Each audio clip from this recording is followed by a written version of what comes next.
नमस्कार।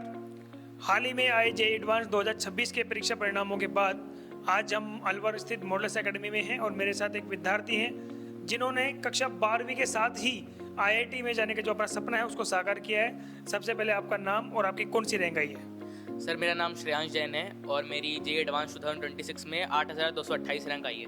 8,228वीं। कक्षा 12th में आपकी कितनी परसेंटेज है? सर, मेरी बोर्ड में 95.4% आई है। 95.40। शायद आप अलवर के एक जो फर्स्ट सेकंड टॉपर हैं शायद आप उन्हीं में गिनती होगी फिर तो आपकी। जी सर, टॉप 3 में। अच्छा, तो एक मिथ जो बहुत सारे लोग सुनते कहते भी हैं और हम सुनते भी हैं कि कक्षा 12वीं के साथ में आईआईटी जैसे एग्जाम में क्रैक करना और साथ में 95.40 परसेंटेज लाना, इसका कॉम्बिनेशन आपने कैसे बिठाया? इसकी आपकी सफलता के पीछे का राज क्या है? सर, मैं तो कहूँगा ये बहुत बड़ा मिथ है, क्योंकि इनफैक्ट मैं तो कहूँगा जेई की प्रिपरेशन बहुत ज़्यादा हेल्प करती है।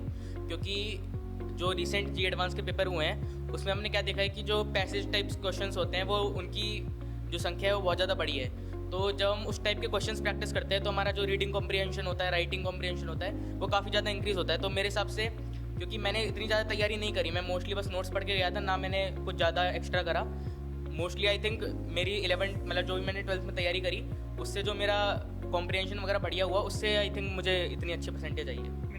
मॉडल्स के साथ आपकी जर्नी कैसी रही? मॉडल्स में आपने एडमिशन कब लिया और आपने क्या देख करके मॉडल्स में एडमिशन लिया था? सर, मैंने पहले तो 11th स्कूलिंग करी थी। 11th में मेरा कोई प्लान नहीं था आईआईटी करने का। फिर जब मैं 12th में आया तो मैं ढूंढ रहा था मतलब कौन सी कोचिंग बेस्ट है। मैंने काफ़ी लोगों से बात करी तो मुझे जो भी मैंने रिव्यूज़ वगैरह सुने मुझे मॉड्यूलस ही बेस्ट लगी। तो मैं मॉड्यूलस में आया और सबसे पहले जो है मतलब जो टॉप बैच होता है जेआरजी होता है, उससे नीचे JEE-1 बैच होता है, उधर मुझे एंट्री मिली थी। तो जब मैं आया था तब तो मतलब दिक्कत क्या थी ना, जब 11th में पढ़ रहे थे वो 11th का मुझे बेसिक्स कुछ आते नहीं थे, तो मतलब मुझे कुछ समझ में ज़्यादा आता नहीं था। तो मोस्टली मैं ऐसी नोट्स बनाता रहता था, जो भी टीचर बोर्ड पे लिख रहा है बस मैं कॉपी कर लेता था। और मेरी रैंक भी बहुत गंदी आती थी। आई थिंक 300 में से 100-150 मार्क्स भी नहीं बनते थे मेरे। और मतलब मेरे सेकंड बैच में भी मेरे 10-15 रैंक आती होगी आउट ऑफ 30-40 के अराउंड। तो उसके बाद धीरे धीरे इम्प्रूव हुआ। आई थिंक जून जुलाई तक भी मेरी रैंक इधर तक ही थी। मैं धीरे धीरे फिर क्लाइंब करा और फाइनली जाके थोड़ा फिर बड़ी रैंक। अच्छा, तो आपने कक्षा 11th में आईआईटी की तैयारी नहीं की, आपने 12th में ही तैयारी की और 12th के साथ में ही इतनी अच्छी रैंक आप लेकर के आए? जी सर, 11th में मैंने कुछ भी नहीं करा, नॉर्मल स्कूलिंग करी। स्कूलिंग में भी मेरा मतलब स्टार्टिंग में तो थोड़ा मैंने स्कूलिंग में ठीक ठाक पढ़ा था, लेकिन स्कूलिंग में भी जो लास्ट के जो टॉपिक्स थे वो मुझे बिल्कुल जीरो थे ऑलमोस्ट। बिल्कुल। तो आपकी 12th में इतनी अच्छी पढ़ाई हुई, तो मॉडल्स की फैकल्टी के बारे में आप कुछ कहना चाहेंगे? सर, आई थिंक मॉड्यूलस की फैकल्टी बहुत बढ़िया है।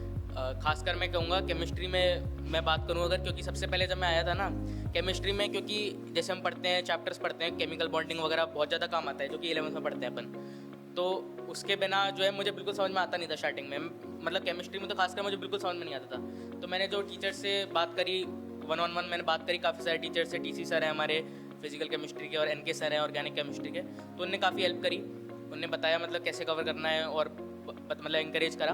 तो उससे आई थिंक डेफिनेटली काफ़ी हेल्प मिली और धीरे धीरे फिर मैंने कवर करा उसको।